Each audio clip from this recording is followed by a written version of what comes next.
Bus lintas Sumatera yang kutumpangi malam itu tiba-tiba berhenti di sebuah warung kecil di pinggir jalan hutan. Semua penumpang turun untuk makan seperti biasa. Tapi sebelum aku ikut turun, sopir bus itu menatapku sebentar lalu berbisik pelan, "Kalau turun, jangan lama-lama di sini." Aku mengira itu hanya bercanda. Sampai akhirnya aku sadar, warung itu tidak pernah ada di peta manapun.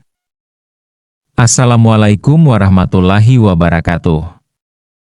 Halo teman-teman semuanya, kembali lagi di channel ini, tempat kita berbagi kisah-kisah misteri, horor, dan kejadian yang sulit dijelaskan dengan logika.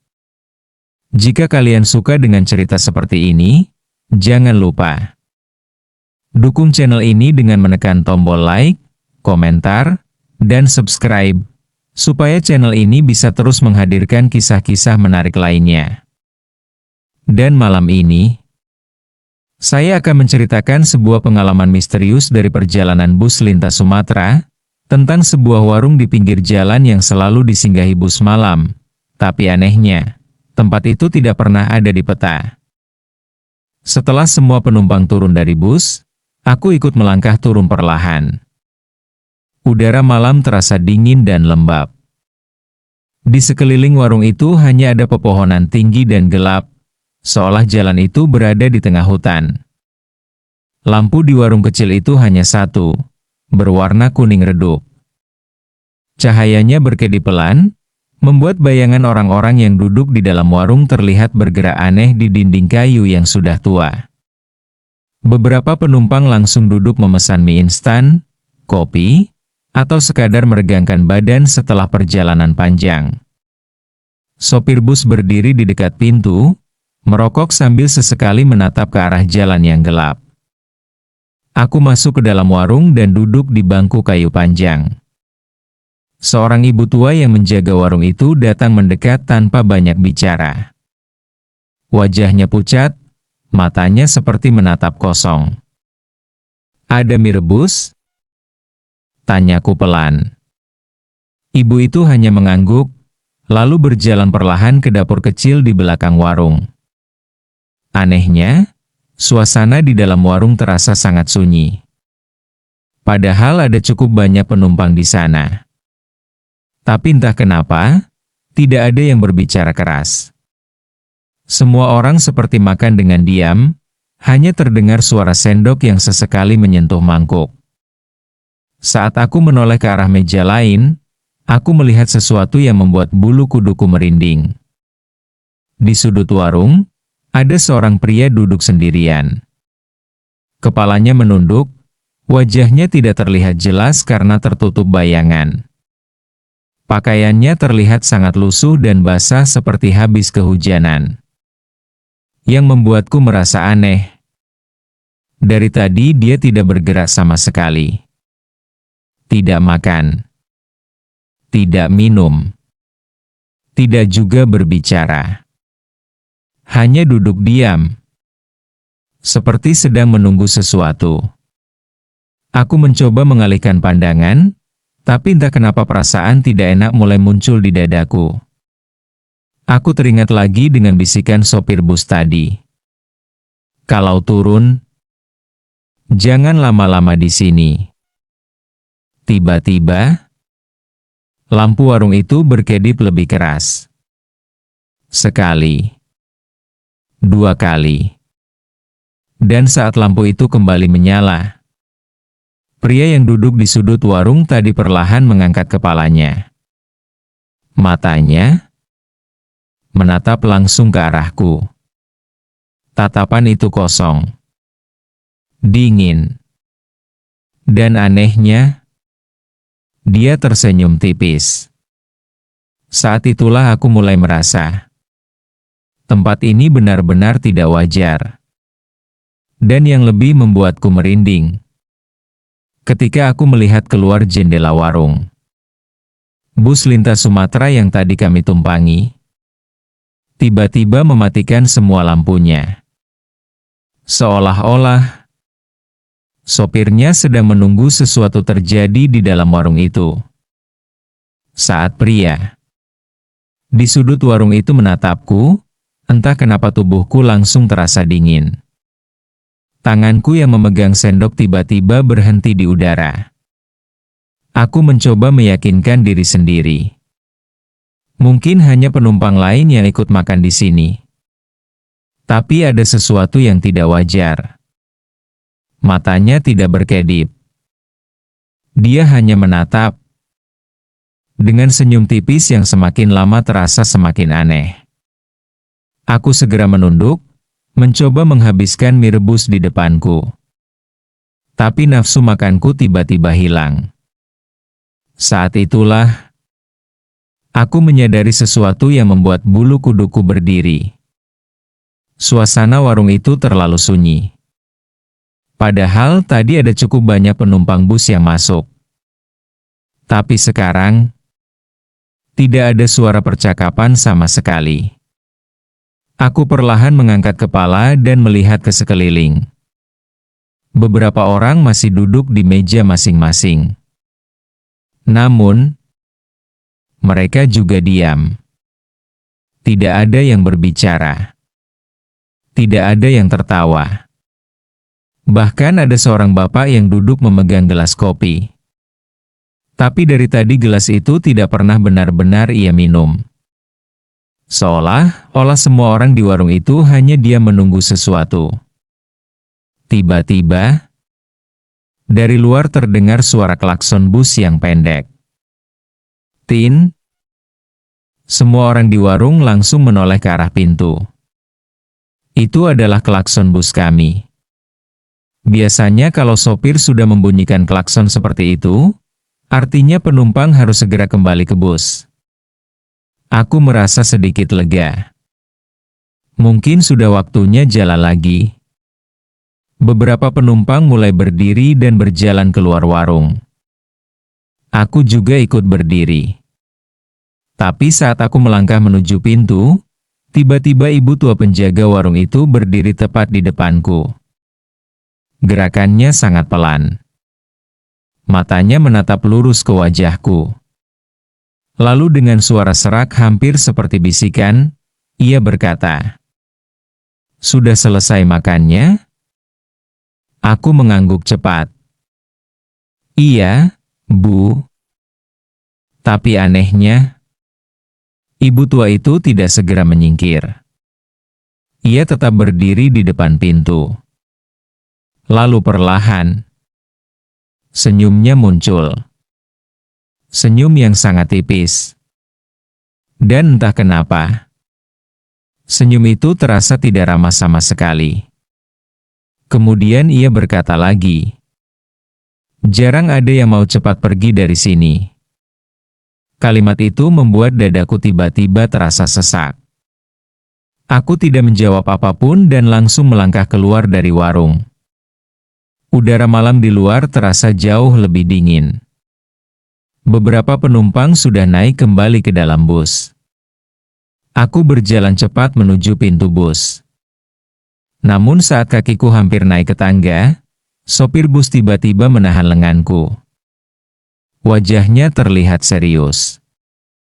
Ia menatap ke arah warung sebentar, lalu berbisik pelan di telingaku. "Kamu lihat orang yang duduk di pojok warung tadi?" Aku mengangguk. Sopir itu menelan ludah sebelum melanjutkan kalimatnya. Dengan suara yang jauh lebih pelan, hampir seperti takut didengar seseorang, ia berkata, "Tempat itu sebenarnya tidak pernah ada." Aku langsung menoleh ke arah warung.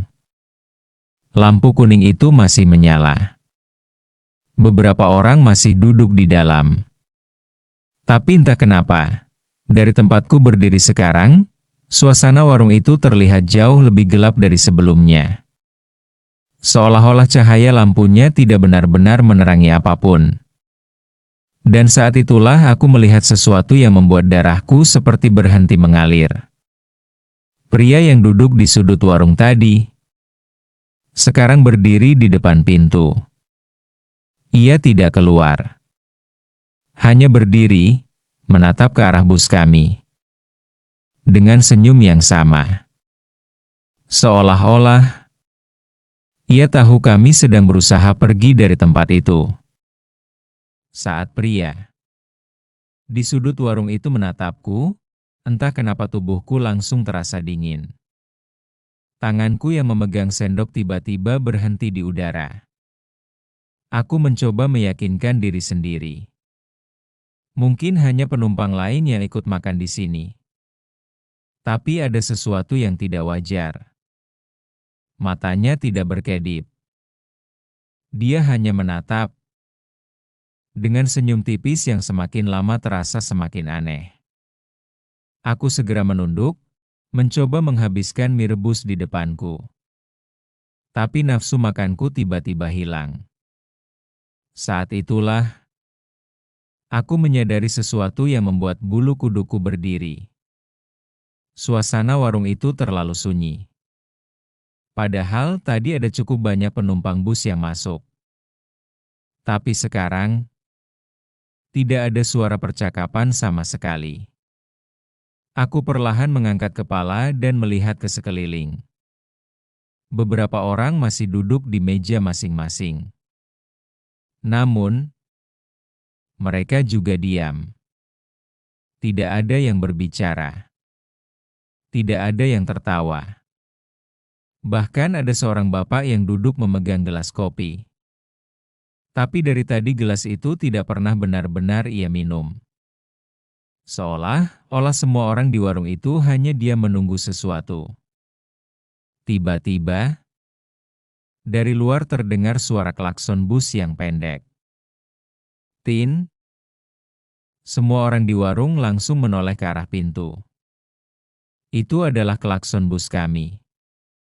Biasanya kalau sopir sudah membunyikan klakson seperti itu, artinya penumpang harus segera kembali ke bus. Aku merasa sedikit lega. Mungkin sudah waktunya jalan lagi. Beberapa penumpang mulai berdiri dan berjalan keluar warung. Aku juga ikut berdiri. Tapi saat aku melangkah menuju pintu, tiba-tiba ibu tua penjaga warung itu berdiri tepat di depanku. Gerakannya sangat pelan. Matanya menatap lurus ke wajahku.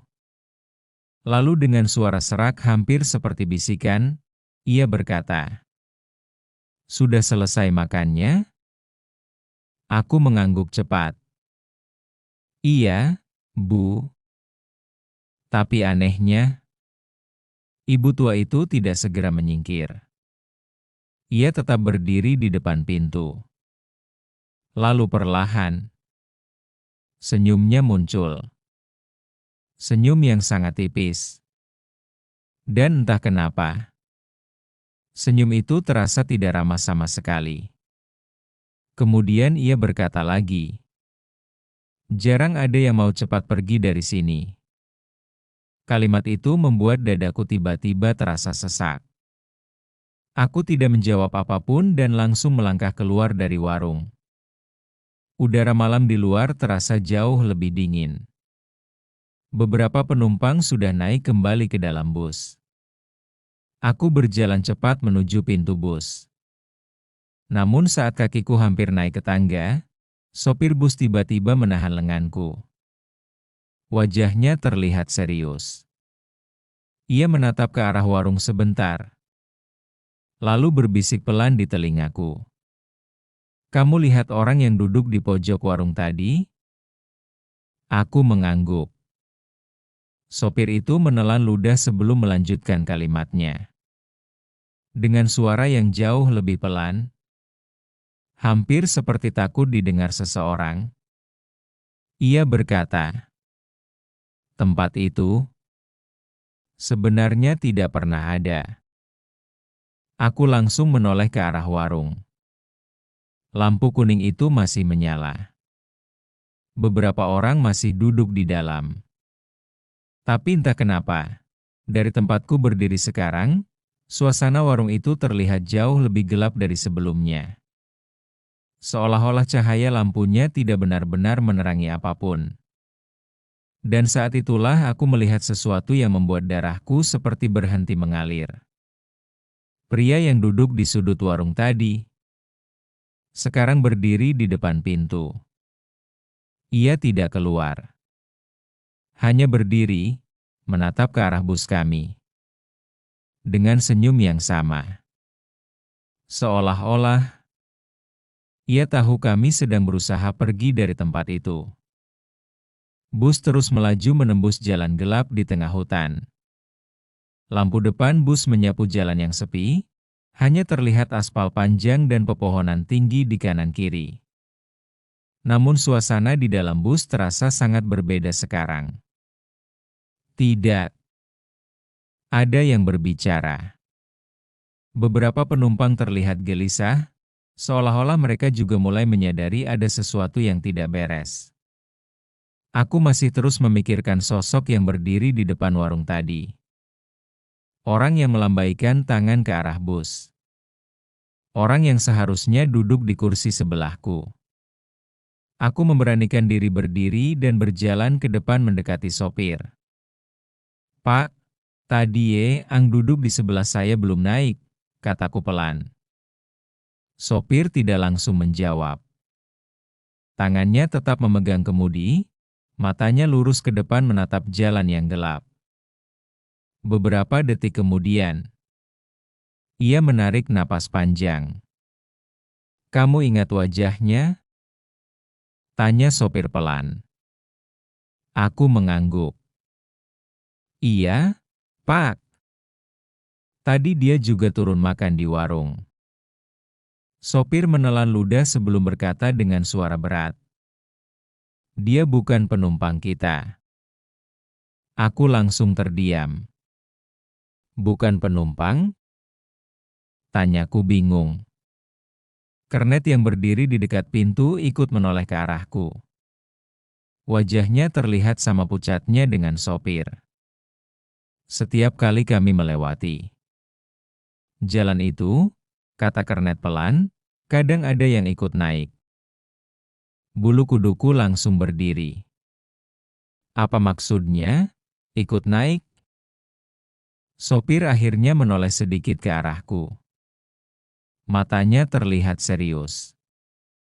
"Warung itu bukan tempat biasa." Beberapa penumpang yang duduk di kursi depan mulai ikut mendengarkan. Sopir melanjutkan dengan suara rendah. "Sudah beberapa tahun kami lewat jalur ini. Dan setiap sopir bus di lintas Sumatera tahu satu hal." Ia berhenti sebentar. Seolah-olah ragu untuk melanjutkan. Lalu ia berkata, "Warung itu kadang muncul, kadang tidak." Beberapa penumpang langsung saling berpandangan. "Kamu lihat sendiri tadi," lanjut sopir, "banyak orang makan di sana. Tapi saat kami kembali, hanya ada 2 orang di dalam warung itu." Aku langsung teringat kembali. Ibu tua penjaga warung. Dan pria yang duduk di sudut ruangan. "Orang-orang yang makan di sana," kata kernet perlahan, "tidak semuanya manusia." Dada terasa seperti dipukul keras. "Dulu pernah ada penumpang yang tidak kembali ke bus," lanjut sopir. "Dan ketika kami mencoba mencari, warung itu sudah tidak ada." Bus terus melaju menembus gelapnya malam. Tidak ada satupun dari kami yang berani berbicara lagi. Beberapa menit kemudian, sopir menunjuk ke arah kaca spion di atasnya. "Coba lihat ke belakang." Aku mengikuti arah jarinya. Melalui kaca belakang bus, jalan yang baru saja kami lewati terlihat kosong. Tidak ada warung. Tidak ada lampu kuning. Tidak ada bangunan apapun. Hanya jalan gelap dan hutan yang sunyi. Seolah-olah, tempat yang kami singgahi tadi tidak pernah ada sama sekali. Sopir kemudian berkata pelan, "Makanya tadi aku bilang, jangan lama-lama di sana." Ia menelan ludah sebelum melanjutkan kalimatnya. Karena kalau terlalu lama, ia berhenti sebentar. Lalu berkata dengan suara hampir seperti bisikan. Kadang ada yang tidak bisa kembali. Dan sejak malam itu, setiap kali aku melihat bus malam berhenti di warung kecil di pinggir jalan hutan, aku selalu teringat satu hal yang membuat tubuhku merinding. Tidak semua tempat makan di perjalanan benar-benar ada di dunia kita. Bus malam itu akhirnya terus melaju meninggalkan jalan hutan yang gelap. Perlahan suasana di dalam bus mulai kembali normal, meskipun tidak ada satupun penumpang yang benar-benar melupakan kejadian barusan. Aku bersandar di kursi sambil menatap keluar jendela. Jalan panjang yang kami lewati terasa begitu sunyi, hanya ditemani suara mesin bus yang menderu pelan. Dalam hati aku terus berpikir tentang satu hal, betapa kecilnya manusia di dunia ini. Ada begitu banyak hal di alam semesta ini yang tidak mampu kita pahami dengan logika. Kadang kita berjalan di tempat yang sama, melewati jalan yang sama, bahkan berhenti di tempat yang sama. Tapi kita tidak pernah benar-benar tahu siapa saja yang sebenarnya berada di sekitar kita. Malam itu juga mengingatkanku bahwa manusia tidak hidup sendirian di dunia ini. Ada makhluk lain yang Allah ciptakan, yang hidup di alam yang berbeda dengan kita. Dan sebagai manusia, yang bisa kita lakukan hanyalah berhati-hati, menjaga diri, dan selalu mengingat Allah dimanapun kita berada. Karena perlindungan terbaik bukanlah dari tempat yang terang, bukan juga dari kendaraan yang kita tumpangi, melainkan dari doa dan iman yang kita bawa dalam hati. Teman-teman, semoga kisah ini bisa menjadi pengingat bagi kita semua bahwa dimanapun kita berada, terutama saat melakukan perjalanan jauh di malam hari, jangan pernah lupa untuk berdoa dan memohon perlindungan kepada Allah. Karena kita tidak pernah tahu apa saja yang ada di tempat-tempat yang kita singgahi. Terima kasih sudah mendengarkan cerita ini sampai selesai. Jika kalian menyukai kisah seperti ini, jangan lupa untuk like, komentar, dan subscribe agar channel ini bisa terus menghadirkan cerita-cerita misteri lainnya. Dan jika kalian pernah mengalami kejadian aneh saat perjalanan malam, coba ceritakan di kolom komentar. Siapa tahu pengalaman kalian akan menjadi cerita berikutnya di channel ini. Waalaikumsalam warahmatullahi wabarakatuh.